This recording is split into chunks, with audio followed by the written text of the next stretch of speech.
ஆகாஷவாணி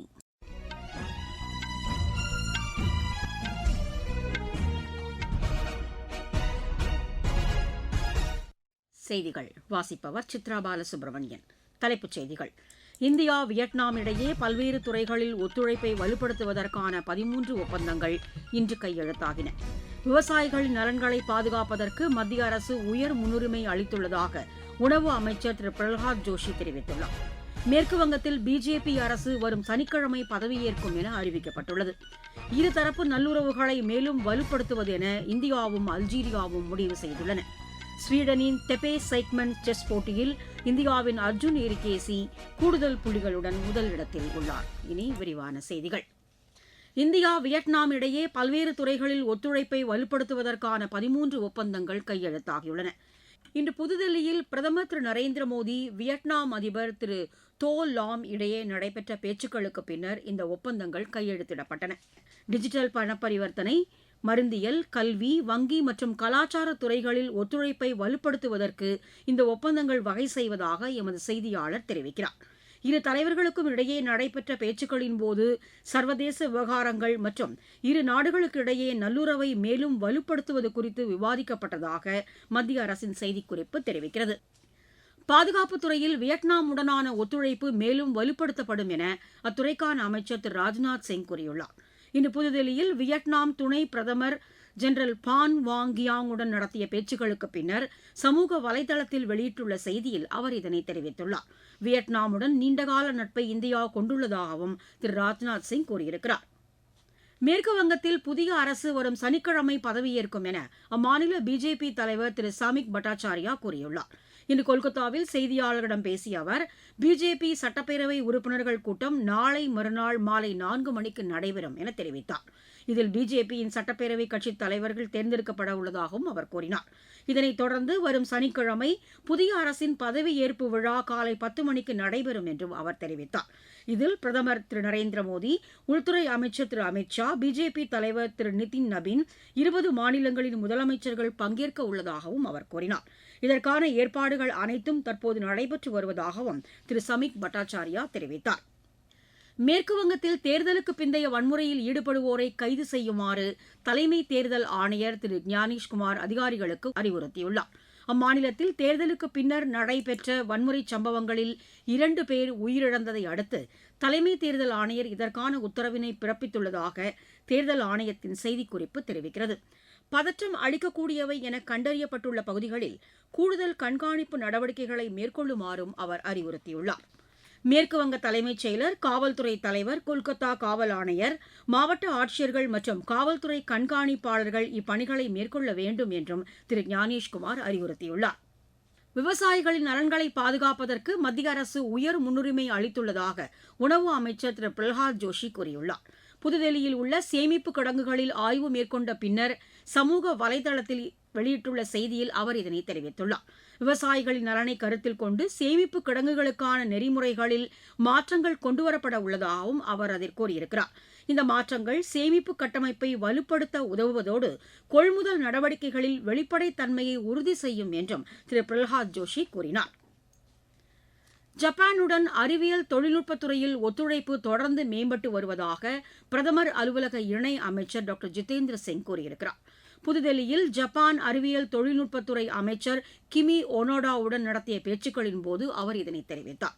ஆராய்ச்சிப் பணிகளை கூட்டாக மேற்கொள்வதற்கான புதிய வாய்ப்புகளை கண்டறிவதற்கான அவசியத்தையும் டாக்டர் ஜிதேந்திர சிங் வலியுறுத்தினார். எஃகு துறை தொடர்ந்து வளர்ச்சி கண்டு வருவதாக மத்திய அரசு கூறியுள்ளது. கடந்த மாதம் 1,40,00,000 டன் எஃகு உற்பத்தி செய்யப்பட்டதாக மத்திய அரசின் செய்திக்குறிப்பு தெரிவிக்கிறது. இது கடந்த ஆண்டு இதே காலகட்டத்துடன் ஒப்பிடுகையில் 5.8% அதிகமாகும் என அதில் குறிப்பிடப்பட்டுள்ளது. நீங்கள் கேட்டுக்கொண்டிருப்பது ஆகாஷவாணியின் செய்தி அறிக்கை. இருதரப்பு நல்லுறவுகளை மேலும் வலுப்படுத்துவது என இந்தியாவும் அல்ஜீரியாவும் முடிவு செய்துள்ளன. புதுதில்லியில் நடைபெற்ற இரு நாடுகளின் ஆணையக் கூட்டத்தில் இதற்கான முடிவு மேற்கொள்ளப்பட்டது. பாதுகாப்பு ஒத்துழைப்பை வலுப்படுத்துவதற்காக வடிவமைக்கப்பட்ட நெறிமுறைகளை முழுமையாக பின்பற்றுவதென இந்த கூட்டத்தில் தீர்மானிக்கப்பட்டதாக மத்திய அரசின் செய்திக்குறிப்பு தெரிவிக்கிறது. இரு நாடுகளுக்கு இடையேயான பாதுகாப்பு ஒத்துழைப்பு ஒப்பந்தம் 2 ஆண்டுகளுக்கு முன்னர் கையெழுத்தானதன் அடிப்படையில் இந்த கூட்டம் நடைபெற்றதாக அதில் குறிப்பிடப்பட்டுள்ளது. மத்திய பிரதேசத்தின் தொழில் வளர்ச்சிக்கு தேவையான அனைத்து உதவிகளையும் மாநில அரசு வழங்கும் என அம்மாநில முதலமைச்சர் திரு மோகன் யாதவ் கூறியுள்ளார். இன்று பர்ஹான்பூரில் தொழில்துறையினர் பங்கேற்ற நிகழ்ச்சியில் கலந்து கொண்டு அவர் உரையாற்றினார். பொருளாதார வளர்ச்சியில் தொழில்துறை முக்கிய பங்கு வகிப்பதாகவும் அவர் குறிப்பிட்டார்.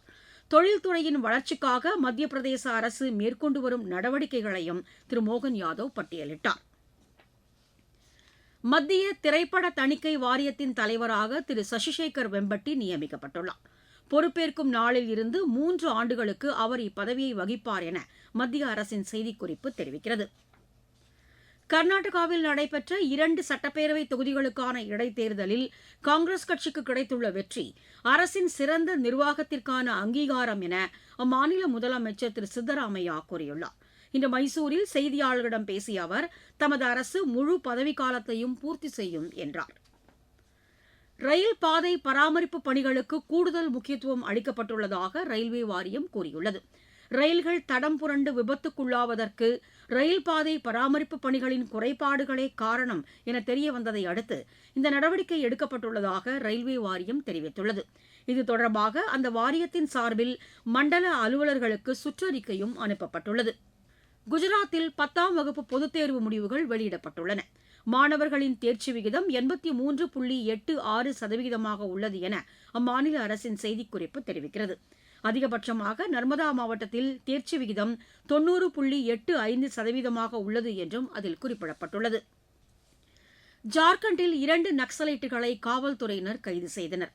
லத்தேகர் மாவட்டத்திற்கு உட்பட்ட வனப்பகுதியில் பாதுகாப்பு படையினர் தேடுதல் வேட்டையில் ஈடுபட்டிருந்தபோது இவர்கள் கைது செய்யப்பட்டதாக காவல்துறை கண்காணிப்பாளர் திரு குமார் கௌரவ் செய்தியாளர்களிடம் தெரிவித்தார். அவர்களிடமிருந்து ஆயுதங்கள் பறிமுதல் செய்யப்பட்டிருப்பதாகவும் அவர் கூறினார். அவர்களிடம் தொடர்ந்து விசாரணை மேற்கொள்ளப்பட்டு வருவதாகவும் திரு குமார் கௌரவ் தெரிவித்தார். அருணாச்சல பிரதேசத்தில் அரசு ஊழியர்களுக்கு 2% அகவிலைப்படி உயர்வு அறிவிக்கப்பட்டுள்ளது. இதன் மூலம் 1,00,000க்கும் மேற்பட்ட அரசு ஊழியர்கள் பயனடைவார்கள் என அம்மாநில அரசின் செய்திக்குறிப்பு தெரிவிக்கிறது. ஓய்வூதியதாரர்களுக்கும் இது பொருந்தும் என்றும் அதில் குறிப்பிடப்பட்டுள்ளது. உத்தரப்பிரதேசத்தில் போதைப்பொருள் கடத்தியது தொடர்பாக 2 பேரை அம்மாநில காவல்துறையினர் கைது செய்தனர். சஹரான்பூர் மாவட்டத்திற்கு உட்பட்ட பகுதியில் காவல்துறையினர் மேற்கொண்ட நடவடிக்கையில் இவர்கள் கைது செய்யப்பட்டதாக காவல்துறை அதிகாரி திரு அசோக் சிசோடியா செய்தி நிறுவனத்திற்கு அளித்த பேட்டியில் தெரிவித்தார். அவர்களிடமிருந்து 1 கோடி ரூபாய் மதிப்பிலான போதைப் பொருள் பறிமுதல் செய்யப்பட்டிருப்பதாகவும் அவர் கூறினார். இதுகுறித்து தொடர்ந்து விசாரணை நடைபெற்று வருவதாகவும் திரு அசோக் சிசோடியா தெரிவித்தார். இந்தியா தென்கொரியா இடையேயான தடையற்ற வர்த்தக ஒப்பந்தத்தின் செயலாக்கம் குறித்த ஆய்வுக் கூட்டம் வரும் 25ஆம் தேதி நடைபெறும் என அறிவிக்கப்பட்டுள்ளது. இந்த ஆய்வுக் கூட்டத்தில் 2 நாடுகளின் அதிகாரிகள் பங்கேற்க உள்ளதாக மத்திய அரசின் செய்திக்குறிப்பு தெரிவிக்கிறது. விளையாட்டுச் செய்திகள். ஸ்வீடனில் நடைபெற்று வரும் தெபேஸ் சைக்மெண்ட் செஸ் போட்டியில் இந்தியாவின் அர்ஜுன் எரிகேசி கூடுதல் புள்ளிகளுடன் முதலிடத்தில் உள்ளார். 17 வயதுக்கு உட்பட்டோருக்கான ஆசிய கோப்பை கால்பந்து போட்டியில் இந்தியா இன்று ஆஸ்திரேலியாவை எதிர்கொள்கிறது. சவுதி அரேபியாவின் ஜெட்டாவில் நடைபெறவுள்ள இப்போட்டி இரவு மணி 9:30க்கு தொடங்குகிறது. ஆசிய இளையோர் குத்துச்சண்டை சாம்பியன் போட்டியில் இந்தியாவின் நான்போக் ஞான்பா மெய்தி ஒய்னா, பர்ஷாந்த், முகமது எசீர் ஆகியோர் 2வது சுற்றுக்கு முன்னேறியுள்ளனர். உஸ்பெகிஸ்தானின் தாஸ்கண்டில் நடைபெற்று வரும் இப்போட்டியின் 15 வயதுக்கு உட்பட்டோருக்கான முதல் சுற்று ஆட்டங்களில் அவர்கள் வெற்றி பெற்றனர். 17 வயதுக்கு உட்பட்டோருக்கான பிரிவில் பவுல் நிவேஷ் மற்றும் ரன்வீரும் 2வது சுற்றுக்கு முன்னேறியிருக்கிறார்கள். ஆசிய கோப்பைக்கான நடன விளையாட்டுப் போட்டிகள் இந்தியாவில் நடைபெறும் என அறிவிக்கப்பட்டுள்ளது. ஆசிய பசிபிக் கோல்ஃப் சாம்பியன் போட்டியில் பங்கேற்பதற்கான இந்திய அணி அறிவிக்கப்பட்டுள்ளது. குந்தாஸ் கவுல் சந்து உட்பட 3 பேர் இதில் இடம்பெற்றிருக்கிறார்கள். இப்போட்டி இந்தோனேஷியாவில் வரும் 12ஆம் தேதி தொடங்கி 15ஆம் தேதி வரை நடைபெறவுள்ளது. மீண்டும் தலைப்புச் செய்திகள். இந்தியா வியட்நாம் இடையே பல்வேறு துறைகளில் ஒத்துழைப்பை வலுப்படுத்துவதற்கான 13 ஒப்பந்தங்கள் இன்று கையெழுத்தாகின. விவசாயிகளின் நலன்களை பாதுகாப்பதற்கு மத்திய அரசு உயர் முன்னுரிமை அளித்துள்ளதாக உணவு அமைச்சர் திரு பிரல்ஹாத் ஜோஷி தெரிவித்துள்ளார். மேற்கு வங்கத்தில் பிஜேபி அரசு வரும் சனிக்கிழமை பதவியேற்கும் என அறிவிக்கப்பட்டுள்ளது. இருதரப்பு நல்லுறவுகளை மேலும் வலுப்படுத்துவதென இந்தியாவும் அல்ஜீரியாவும் முடிவு செய்துள்ளன. ஸ்வீடனின் தெபேஸ் சைக்மெண்ட் செஸ் போட்டியில் இந்தியாவின் அர்ஜுன் எரிகேசி கூடுதல் புள்ளிகளுடன் முதலிடத்தில் உள்ளார். செய்தி அறிக்கை நிறைவு பெற்றது.